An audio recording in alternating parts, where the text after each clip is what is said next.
अस्सलामुअलैकुम, मैं हूं Mohammad Waqas and welcome to our YouTube channel Mohammad Waqas Academy.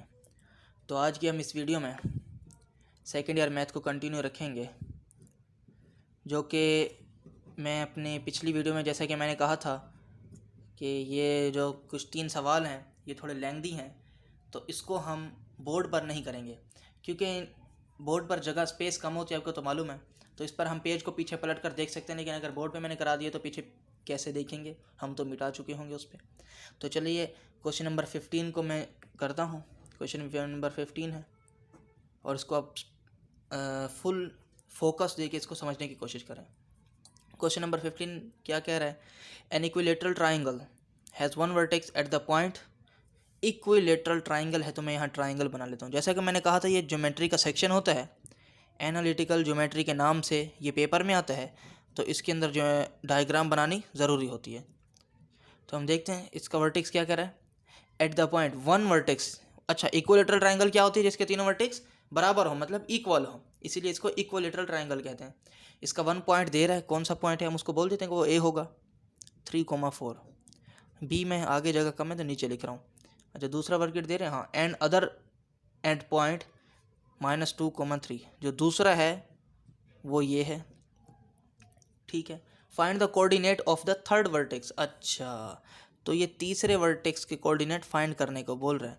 तो तीसरे वर्टेक्स के कोऑर्डिनेट को हम कह देते हैं कि वो है x, y, क्योंकि जाहिर है जो पहला होता है वो x पे होता है, दूसरा होता है वो y पे होता है। इतना तो आपको ग्राफ में मालूम ही होगा और आपने पढ़ा होगा। और चलो भाई, हमें तीनों वर्टेक्स मालूम करना है, ठीक है भाई, मालूम करते हैं। अभी मैंने क्या कहा है, ये कौन सी ट्राइंगल है? Equilateral triangle. यहाँ मैं लिख दूँ? चलो, लिखने की तो ज़रूरत नहीं है, वो सवाल में बोल रहा है। क्वेश्चन नंबर 15 में आप देख लीजिएगा, इक्विलेटरल ट्राइंगल में तीनों वर्टेक्स बराबर होते हैं, मतलब ए से बी बराबर होगा, बी से सी बराबर होगा, सी से ए। चलो ठीक है भाई, ये क्या मैं बोल रहा हूँ, ए बी सी डी, ये मैं बोल रहा हूँ डिस्टेंस बोल रहा हूँ। तो डिस्टेंस को देखते हैं, तो यहाँ पर मैं सॉल्यूशन लिखता हूँ, सॉल्यूशन। अभी हम क्या फाइंड करेंगे? Distance from A to B. अच्छा, मैं यहाँ लिख लेता हूँ, एज वी नो दैट, जैसा कि हम जानते हैं equilateral triangle an equilateral triangle की स्पेलिंग क्या है यार? लेटेरल, यूं बना देता हूँ, ये ट्राइंगल का निशान है, ठीक है। इक्विलेटरल, ये ट्राइंगल का निशान को शो करता है, इक्विलेटरल ट्राइंगल। अच्छा, इक्विलेटरल ट्राइंगल में हमें क्या चीज़ मालूम होती है कि distance from A to B बराबर होता है distance from B to C, बराबर होता है distance from C to A. तो ठीक है भाई, हम फाइंड करते हैं। तो सबसे पहले डिस्टेंस फाइंड करते हैं ए से बी का। ए से बी का डिस्टेंस क्या होता है? डिस्टेंस फार्मूला, जैसा कि मैंने 2.1 के शुरू में बताया हुआ है। यहाँ मैं डिस्टेंस फार्मूला लिख देता हूँ, ठीक है, लिख दूँ यहाँ पर एक दफ़ा डिस्टेंस फार्मूला। चलो यहाँ पर मैं लिख देता हूँ, एक दफ़ा लिखता हूँ, फिर आगे बी सी और सी ए में डिस्टेंस फार्मूला नहीं लिखूँगा, ठीक है।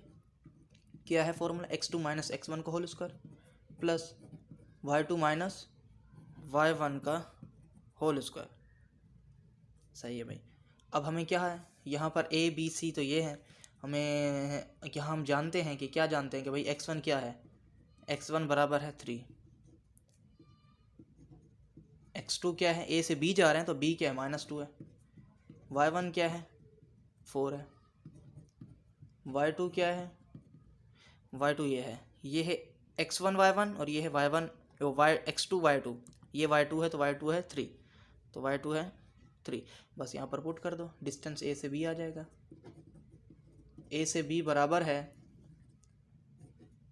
x2 - x1, मतलब -2 - 3 का whole square plus y2 - y1 3 - 4 का होल स्क्वायर। अगले स्टेप में ये क्या हो जाएगा? -2 - 3 -5 का होल स्क्वायर कितना होता है? 25, प्लस 3 में से एक जाएगा तो -1 का होल स्क्वायर 1 होता है। तो अगले स्टेप में इसका आंसर आ जाएगा, क्या आंसर आएगा? ए से बी का डिस्टेंस आ गया √26। देखो भाई, यही आया, 25 और 1 26। ए से बी का हमने फाइंड कर लिया। चलो अब बी से सी का करते हैं। डिस्टेंस फ्रॉम बी टू सी, यहाँ पर फॉर्मूला आता है, देखो इसलिए मैंने निशान बनाया, लेकिन मैंने कहा था कि अब फॉर्मूला आपको लिखना है, मैं डायरेक्ट पॉइंट लिखूँगा। अब यहाँ से बी से सी के पास जा रहे हैं तो पहले सी के पॉइंट लिखेंगे फिर बी के लिखेंगे, क्योंकि बी से सी के पास जा रहे हैं। तो पहले सी के पॉइंट, सी क्या होगा, सी का पॉइंट है एक्स माइनस, ये माइनस है तो इसको प्लस कर देगा होल स्क्वायर प्लस उसका सी का पॉइंट, अगला पॉइंट होता है वाई, वाई टू जो है वो सी का ये है पॉइंट। तो पहले वाई आएगा फिर माइनस क्या आएगा, -3 आएगा, इसका होल स्क्वायर। यहाँ से कुछ आपको समझ आ रहा है, क्या समझ आ रहा है, ए प्लस बी का होल स्क्वायर तो लगा दो, x square plus 4x plus 4। ये तो समझाने की ज़रूरत नहीं है ना, ये तो ए प्लस बी का होल स्क्वायर का फॉर्मूला है, मैट्रिक में बहुत पढ़ा है, फर्स्ट ईयर में भी पढ़ा है। इसको देखते हैं, वाई स्क्वायर -6y प्लस 9, ठीक है। और इसको हम अंदर ब्रैकेट को रूट को सॉल्व करते हैं, ये क्या होगा, ठीक है भाई कर लेते हैं,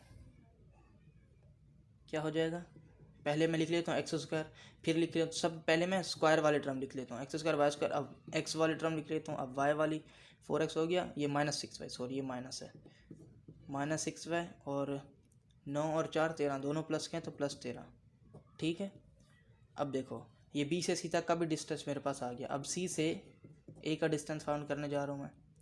सी से ए तक का डिस्टेंस क्या है, पहले ए के पॉइंट फिर सी के पॉइंट, ए का पॉइंट पहले क्या है 3 - x होगा, ठीक है, और उसका होल स्क्वायर 3 - x का होल स्क्वायर प्लस 4 - y का होल स्क्वायर।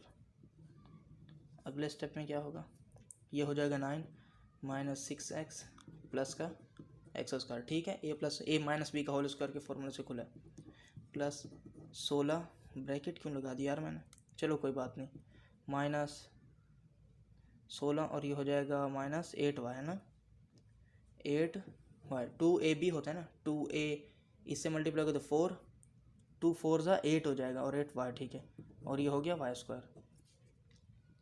इसको भी मज़ीद सॉल्व कर ले तो मतलब सबसे पहले स्क्वायर वाले, फिर x, फिर y, फिर कांस्टेंट नंबर। सबसे पहले तो आएगा एक्स स्क्वायर, ये वाला एक्स स्क्वायर, फिर वाई स्क्वायर ये वाला, ये मैंने ब्रैकेट ऐसे ही लगा दी, लगनी नहीं चाहिए थी, प्लस वाई स्क्वायर माइनस का 6x माइनस का 8y, और ये 16 है और ये 9 है तो 25 हो गया, प्लस का 25, ठीक है, यहाँ तक समझ आ गया। देखो अब मैंने किया क्या है, सिंपल सा, कुछ भी नहीं किया, ए से बी तक का डिस्टेंस फाइंड किया है, बी से सी तक का, फिर सी से ए तक का डिस्टेंस फाइंड किया है। अब जैसा कि हम जानते हैं ए से बी का डिस्टेंस बराबर है बी से सी तक का डिस्टेंस, तो कर देते हैं बराबर, क्या कर देते हैं, ए से बी का डिस्टेंस बराबर है बी से सी का डिस्टेंस, हमें पता है ना ये दोनों बराबर हैं और बी सी से ए तक का भी बराबर है, तो डिस्टेंस को बराबर कर देते हैं। तो यहाँ देखो, यहाँ क्या हो जाएगा, अब बताओ ए से बी का डिस्टेंस क्या था, √6, ये था डिस्टेंस, तो 26, √26 आ गया, और बी से सी तक का डिस्टेंस क्या है, अभी निकाला है, ये रहा, √x² plus y square plus 4x minus 6y plus का 13। मैंने आपको बताया था कि दोनों इक्वल टू के निशान के दोनों तरफ अगर कोई चीज़ सेम हो तो वो कट जाती है। यहाँ देखो, यहाँ भी रूट है और यहाँ भी रूट है, रूट से कैंसिल हो गया, अब बचा क्या पीछे, यहाँ 26 बच गया और यहाँ बच गया x² प्लस वाई स्क्वायर। अच्छा, इसको मैं शॉर्टकट में लिख रहा हूँ थोड़ा सा, क्या है, x² plus y square plus 4x minus 6y plus का 13 माइनस का 26 बराबर है 0। क्या किया मैंने, यहाँ 26 है ना, 26 को मैं इधर शिफ्ट करके ले आया और माइनस हो गया है, ठीक है। देखो आगे क्या करेंगे, आगे जो सॉल्व हो रहा है इसको सॉल्व कर देंगे। क्या सॉल्व हो रहा है, -13 और 26 सॉल्व हो रहा है तो उसको सॉल्व कर देंगे। क्या आंसर आएगा, माइनस का 13, 13 13 26 होते हैं, तो इसके साथ माइनस की साइन है तो माइनस का 26 आ जाएगा, ओ माइनस का 13 आ जाएगा। अच्छा, ये इक्वेशन हमारे पास बन गई, इसको हम इक्वेशन का 1 का नाम दे देते हैं, क्योंकि हमें चाहिए तो क्या है, एक्स और वाई चाहिए ना, कोऑर्डिनेट और सी के कोऑर्डिनेट चाहिए, वर्टेक्स सी के कोऑर्डिनेट चाहिए, तो एक्स और वाई चाहिए। हम एक इक्वेशन ये रही और एक इक्वेशन हमने ए बी और बी सी को इक्वल करके एक इक्वेशन बनाई है। अब ए बी को सी ए के बराबर करके दूसरी इक्वेशन बना लेंगे। वो कैसे बनाएंगे, मैं यहाँ कर दूँ, अगले यहीं कर देता हूँ, चलो यहीं से शुरू कर, चलो अगले पेज पे करता हूँ। क्या करेंगे अब करेंगे ए बी बराबर है सी ए के, ठीक है भाई, ए बी बराबर है सी ए के, मैं लिख लेता हूँ। अच्छा, तो मैंने ये लिख दिया है, देखो ए बी की तो वैल्यू हमने निकाली थी जिस डिस्टेंस फार्मूले से, वो थी √26, और सी ए की वैल्यू हमने ये निकाली हुई है, ये पूरी ब्रैकेट मैंने उठा के यहाँ लिख दी, ये लिखी हुई है। अब जैसे कि हम जानते हैं रूट के दोनों तरफ इक्वल टू के दोनों तरफ जो चीज़ सेम होती है वो कट जाती है, रूट से कैंसिल हो गया। बाकी जो बचेगा मैंने जैसे पिछली इक्वेशन में जिस तरह की उसी यहाँ भी वही करूँगा, x² plus y² minus 6x minus 8y plus 26 minus plus का 25 आएगा, माइनस का 26 आएगा। सही है, ये 25 है, सही, ये 5 है, ठीक है, ये 5 है और ये 26 है और ये बराबर है 0 के। अब ये मज़ीद सॉल्व हो रहा है, हाँ हो रहा है भाई, कैसे हो रहा है, x² plus y² minus 6x minus 8y, देखो प्लस का 25 माइनस का 26, आंसर माइनस का 1 आएगा, बराबर है 0। ये इक्वेशन 2 का नाम इसको दे दें। अब देखो हमें इक्वेशन 1 भी हमारे पास आ गई और इक्वेशन 2 भी हमारे पास आ गई है। अब हमें x की वैल्यू निकालनी है। ये देखो अगर फर्स्ट ईयर का हम चैप्टर नंबर 3 को देखते हैं, चैप्टर नंबर 3 की लास्ट एक्सरसाइज में जिसमें सबसे ज़्यादा सवाल थे, उस एक्सरसाइज का ये सवाल बन गया। एक्स और वाई की कीमत मालूम करनी है यूजिंग 2 इक्वेशन।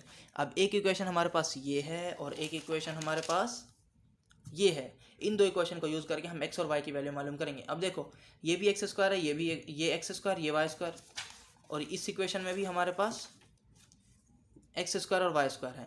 ये दोनों सेम हैं, तो अगर सब्ट्रैक्ट कर दें तो ये दोनों कट जाएंगे। कैसे? अब यहाँ देखो, नाउ सब्ट्रैक्ट इक्वेशन, ये इक्वेशन की शॉर्ट फॉर्म है EQN, इक्वेशन 2 फ्रॉम 1। इक्वेशन 2 को इक्वेशन 1 से माइनस कर दो। मैं इक्वेशन 1 ऊपर लिखेंगे, इक्वेशन 2 नीचे लिखेंगे, वो मैं लिख लेता हूँ। अब यहाँ देखें, मैंने दोनों इक्वेशन को लिख दिया। अब सब्ट्रैक्ट करते हैं। सब्ट्रैक्ट करने का तरीका क्या होता है, जो सब्ट्रैक्ट अगर करते हैं तो नीचे वालों की साइन चेंज हो जाती है, यहाँ माइनस, ये माइनस है तो प्लस प्लस प्लस, ठीक है। अब ये देखो ऊपर प्लस नीचे माइनस, कैंसिल, ये भी कैंसिल।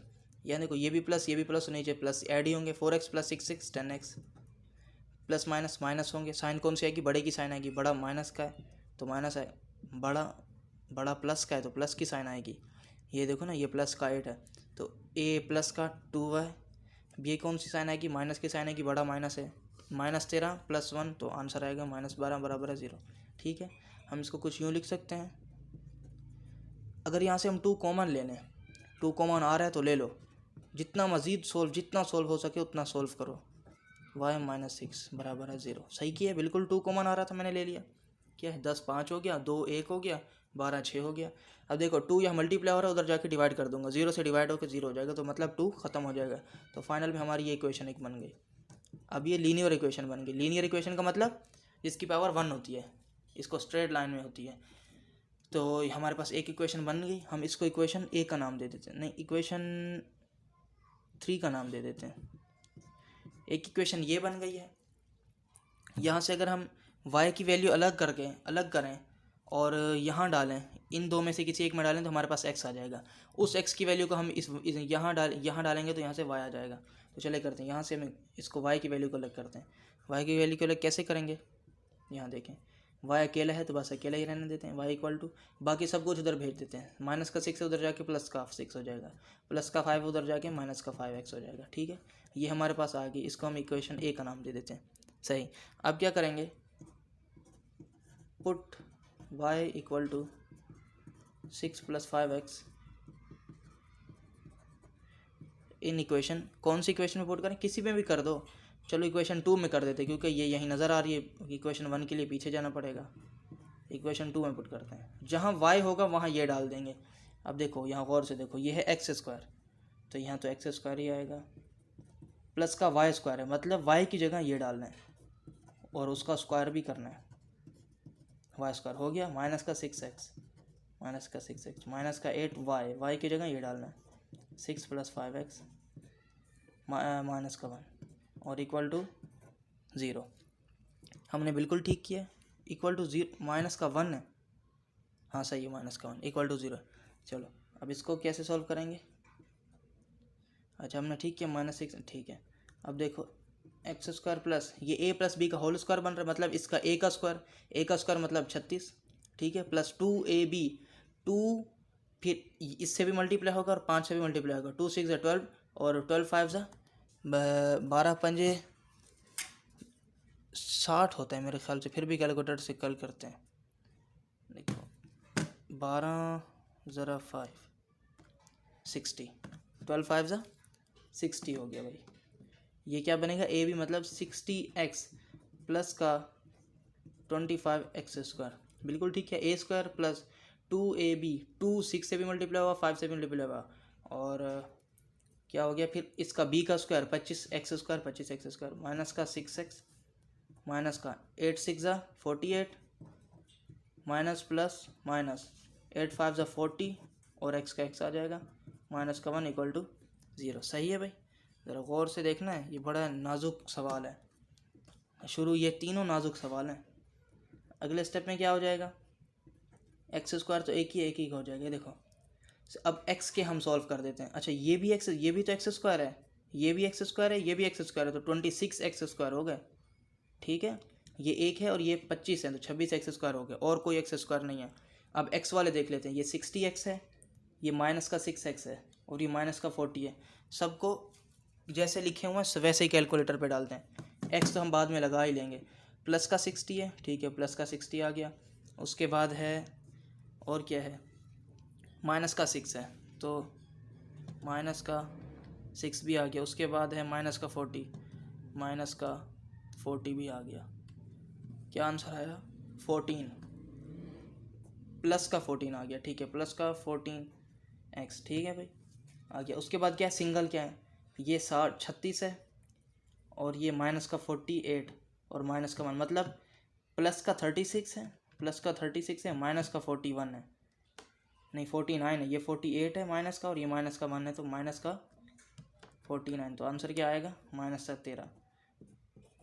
का 13 बराबर 0। चलो ये एक इक्वेशन हमारे पास आ गई। अब इससे x की 2 वैल्यू आएंगी। ये क्या है, क्वाड्रेटिक इक्वेशन है। क्वाड्रेटिक इक्वेशन का मतलब मैं आपको बताया था कैसे निकालते हैं। कैलकुलेटर पे, साइंटिफिक कैलकुलेटर पे मोड 5 3 दबा दो। a की जगह हमने 26 डालना है, 26 इंटर, b की जगह पे 14 इंटर, c की जगह पे -13। अब देखो भाई, कुछ ये वैल्यू आ गई है हमारे पास, x1 की वैल्यू आई है।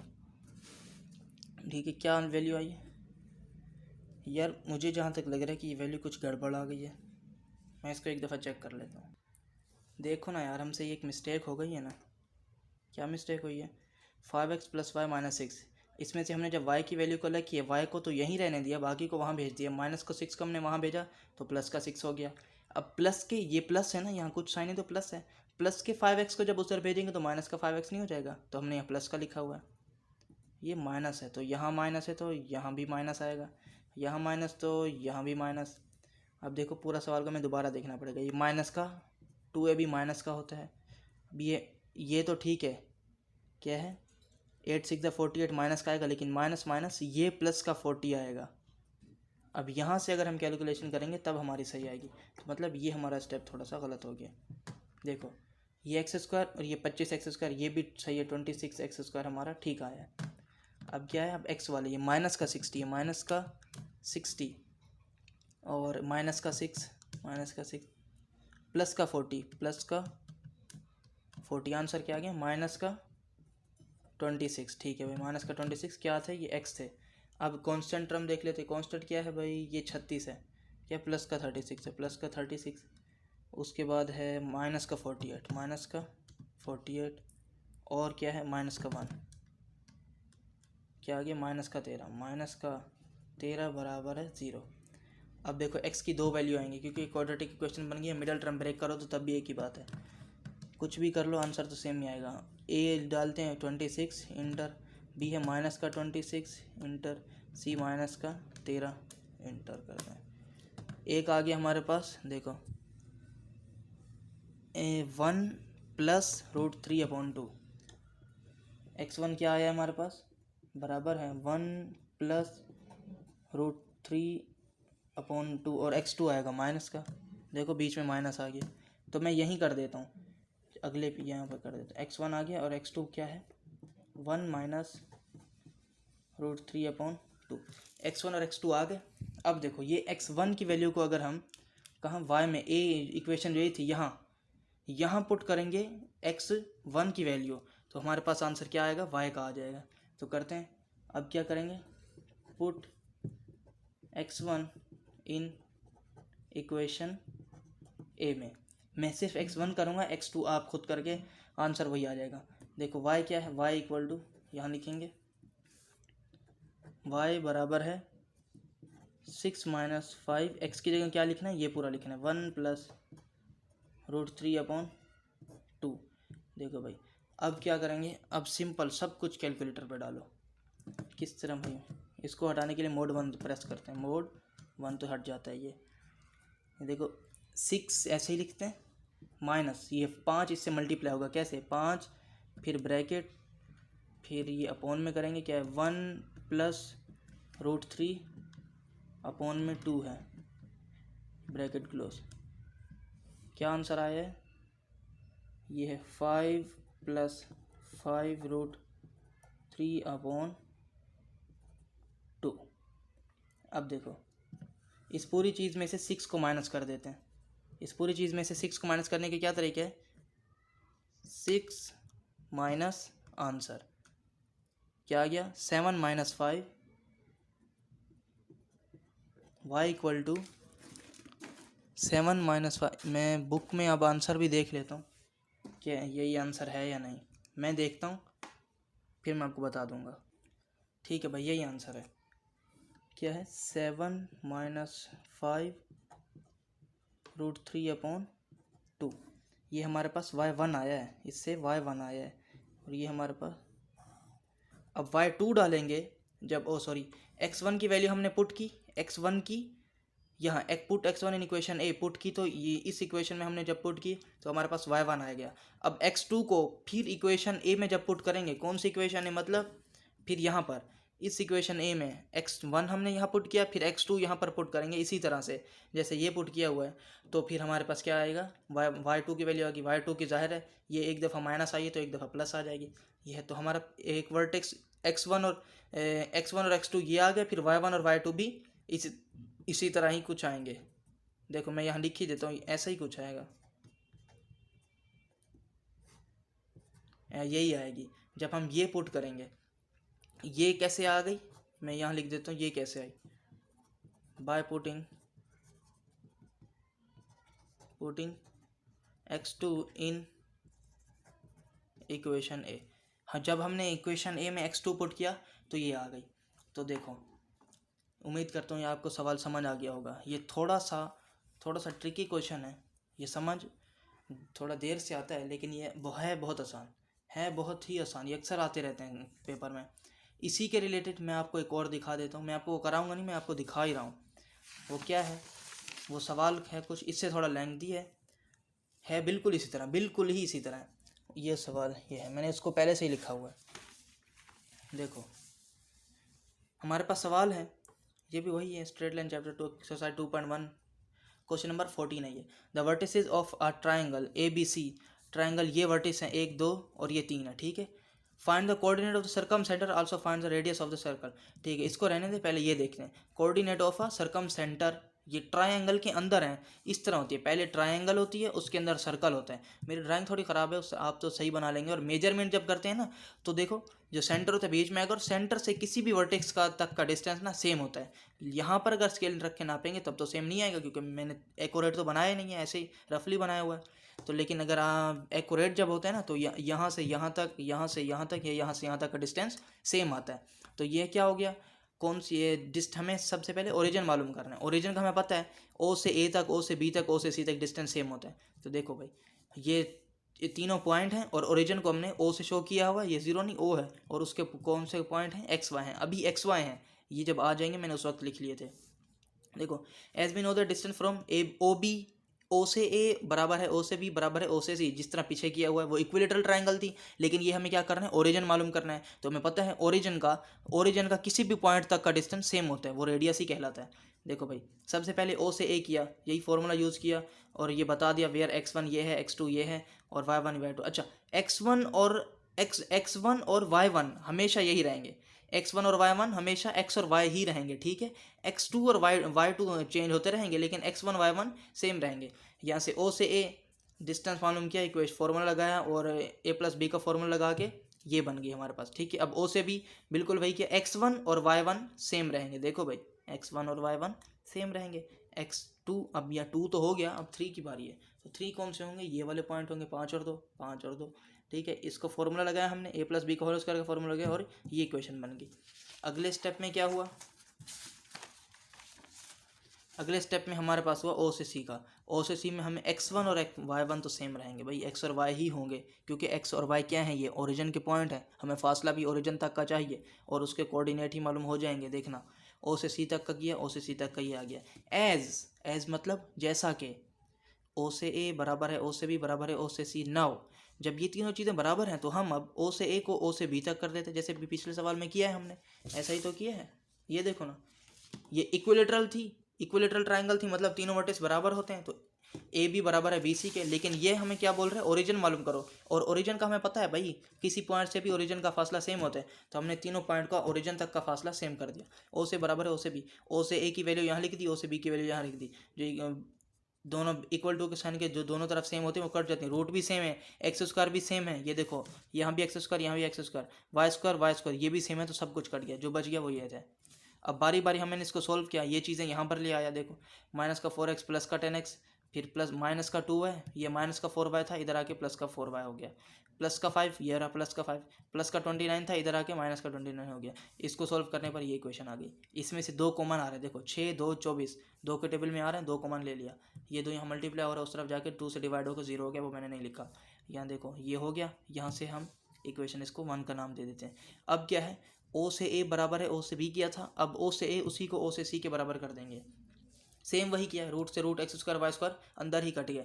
अच्छा पिछले सवाल में ऐसा क्यों नहीं हुआ था, क्योंकि पिछले सवाल में तो एक्स स्क्वायर और वाई स्क्वायर थे ही नहीं, ये देखो √26 और यहाँ पर रूट में कुछ और है, o से a तक का डिस्टेंस जो था ना वो कुछ और था, इसीलिए एक्स स्क्वायर वाई स्क्वायर नहीं कटे थे हम। अच्छा तो यहाँ तक हो गया। अब क्या किया, जो अंदर बच गया वो हमने यहाँ लिख दिया, फिर बारी बारी ये वाले सारी चीज़ इस तरफ ले आया, साइन चेंज का ख्याल रखते हुए हमारे पास ये इक्वेशन बन गई। इसमें भी 2 कॉमन है तो 2 कॉमन ले लिया यहाँ पर, के बाद में ये बच गया, ये फाइनली हमें मिली, इक्वेशन 2 का नाम दे दिया। अब हमारे पास इक्वेशन 1 2 ये रही और 1 ये रही, इन 2 इक्वेशन को यूज़ करते हुए हम एक्स और वाई की वैल्यू आसानी से निकाल लेंगे। अब क्या किया मैंने, टेक इक्वेशन 1 ली, इक्वेशन 1 ये रही, ये देखो ना ये इक्वेशन 1 है, इसी को यहाँ उतार ले, यहाँ से y की वैल्यू इजीली मुझे मिल जाएगी। y को ऐसे लिखूंगा, ये माइनस का 12 उधर जाके प्लस हो जाएगा, प्लस का 3x उधर जाके माइनस का 3x हो जाएगा। पिछले सवाल में हमने यहीं पर गड़बड़ कर दी थी, यहाँ भी प्लस लिख दिया था और उधर लेके गए उधर भी प्लस ही रहने दिया, इसलिए हमारा सवाल थोड़ा गलत हो गया था। चलो अच्छा हुआ हमें जल्दी टाइम पर ही पता चल गया। देखो और चलो इसके बाद क्या करेंगे, हाँ इसके बाद ए इक्वेशन आ गई। अब क्या होगा, यहाँ देखो, put y equal to 12 minus 3x in equation 2। Equation 2 में 12 माइनस 3x को पुट करेंगे। इक्वेशन 2 क्या है, इक्वेशन 2 ये रही। इक्वेशन 1 से तो y को निकाला है, तो 1 में कैसे पुट करेंगे, 1 में पुट करेंगे तो आंसर 0 आ जाएगा, सेटिस्फाई हो जाएगी। 1 से निकाल के 2 में पुट करेंगे तो हमारे पास y को पुट करेंगे तो x आ जाएगा। देखो यहाँ वही कर रहे हैं, y की जगह पुट कर रहे हैं। 2 क्या है, x प्लस 3y माइनस 10, ऐसा ही था, तो हमने y की जगह ये वाली पूरी वैल्यू पुट कर दी, उसके बाद बारे बारे मल्टीप्लाई कराया, सॉल्व कराया, x की वैल्यू आ गई। अच्छा ये वैल्यू आ गई 13/4। अब इसी x को इक्वेशन a में पुट करें, मतलब यहाँ पर पुट कर देंगे, यहाँ पर put x equal to in equation a, equation a यही इक्वेशन a तो है, ये रही ना, ये देखो ये रही इक्वेशन है, ये देखो सबसे नीचे लिखी हुई इक्वेशन a, सबसे लास्ट में लिखी हुई है, और 12 minus 3x y equal to 12 minus 3। इसमें जब पुट करेंगे x की जगह 13/4 रखा हमने। देखो भाई सिंपल कैलकुलेटर से करो और क्या, 3 को 13 से मल्टीप्लाई करो 39/4, 12 माइनस 39/4। कुछ एलसीएम वगैरह लेने की जरूरत नहीं है, कैलकुलेटर में डालो 12 माइनस 39/4, आंसर आ जाएगा ये। अब ये हमारे पास कौन से पॉइंट आ गए हैं, एक्स और वाई कौन से ओरिजिन के पॉइंट आए हैं। और हम ये भी तो जानते हैं कि ओरिजिन से किसी भी पॉइंट तक का डिस्टेंस जो होता है वो रेडियस कहलाता है, और सवाल में हमें क्या बोला था, also find the radius of the triangle, radius of the triangle find करना था, तो ऐसे ही तो होगा। यहाँ से ओरिजिन से किसी भी एक पॉइंट तक का डिस्टेंस फाइंड कर लो, ओरिजिन से ए तक का फाइंड कर लो सेम आएगा, ओरिजिन से बी तक का सेम फाइंड कर लो सेम आएगा, ओरिजिन से सी तक का फाइंड कर लो डिस्टेंस सेम आएगा। इसी को तो हम लेके चले थे, as we know that OA बराबर है OB बराबर है OC, इसीलिए तो हमारा पूरा सवाल हो गया, वरना सवाल कैसे होता।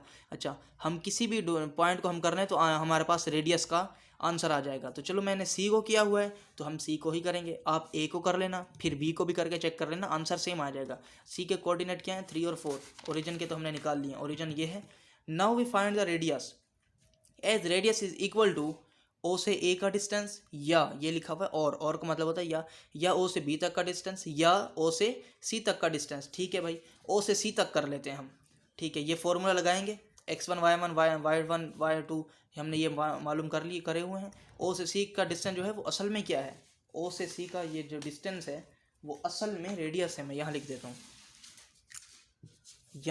हूँ, यूँ डॉट करके, O से C जो बराबर है वो है R, क्योंकि O से C ओरिजिन से किसी भी कोऑर्डिनेट का फासला रेडियस कहलाता है। तो मैं O से C की जगह क्या लिखूंगा, R लिखूंगा। और ये कैलकुलेटर में डायरेक्ट ही पुट करते हैं, डायरेक्ट पुट करना अब मैं आपको बताता हूँ।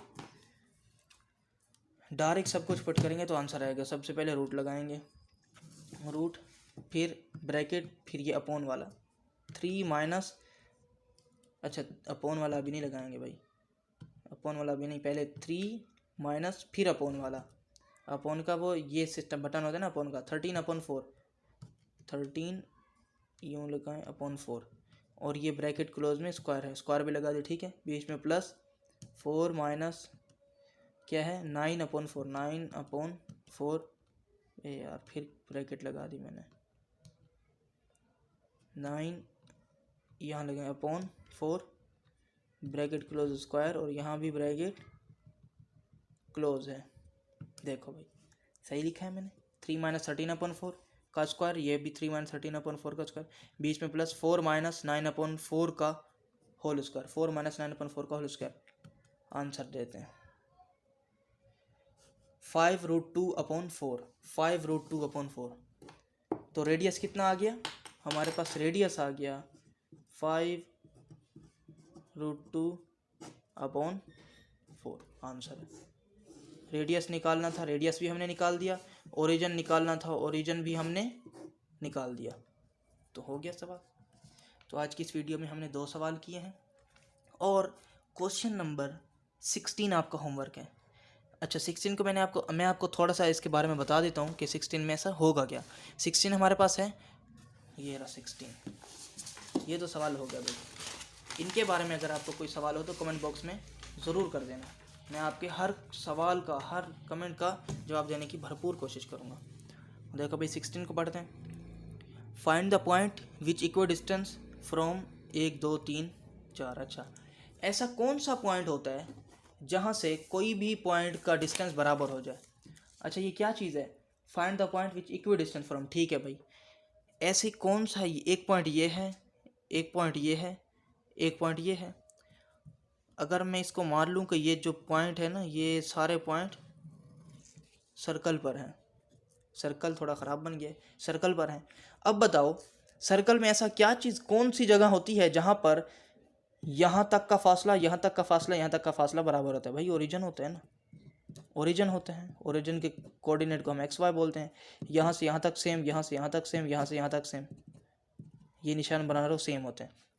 तो हमें करना क्या है, अभी जो हमने किया है मतलब क्वेश्चन नंबर 15 उसी की तरह ही तो है।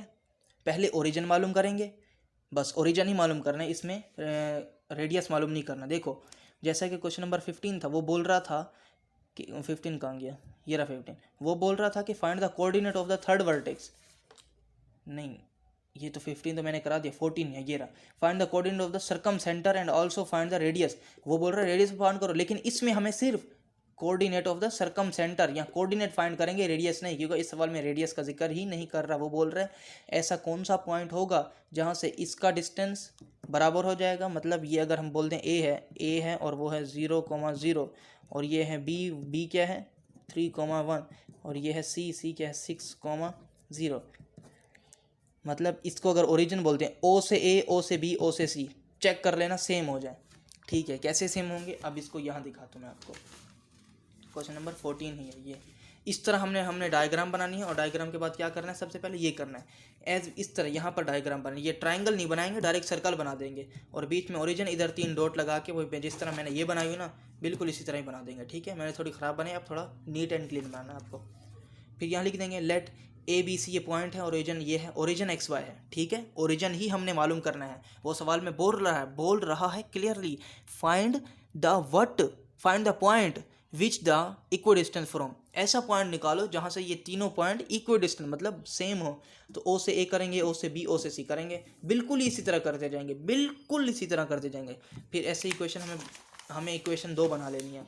अच्छा, यहाँ से O से C हो गया, फिर कर लेना है ओ एज लिखना है, O से A, O से B, O से C तीनों बराबर होंगे। नाउ O से A बराबर है O से B, बिल्कुल इसी तरह करना है, इसी तरह ही कट जाएंगे और ये इक्वेशन बन जाएगी इस तरह की। फिर 2 3 कुछ कॉमन आ रहा है तो कॉमन ले लेना, इक्वेशन बन जाएगी 1 बन जाएगी। फिर O से A बराबर है O से C, बिल्कुल इसी तरह होगा, कट जाएंगे। x² y² भी होगा उसमें और उसमें भी आपने काट देना है। इक्वेशन 2 बन गई। फिर किसी इक्वेशन में से x को अलग कर लेना या y को अलग कर लेना, दूसरी इक्वेशन में डाल देना तो हमारे पास आंसर आ जाएगा। अच्छा, इस तरह की 2 इक्वेशन बनेंगी, ये देखो 1 और 2 की तरह। अगर यहाँ से x निकालेंगे तो इसमें डालेंगे, यहाँ से x निकालेंगे तो इसमें डालेंगे। ठीक है, y का भी ऐसा हिसाब है और हमारे पास इस तरह करके यहाँ तक आंसर आ जाएगा। वो रेडियस नहीं पूछ रहा तो हम ये वाला हिसाब ये वाला नहीं करेंगे। ठीक है, हम ओरिजिन तक छोड़ देंगे और ये हमारा होगा equal distance from this point. उम्मीद है आज की वीडियो आपको अच्छी लगी होगी। अगर लाइक किया हो, अगर वीडियो को पसंद आई हो तो वीडियो को लाइक कर दें और ज़्यादा से ज़्यादा शेयर करें।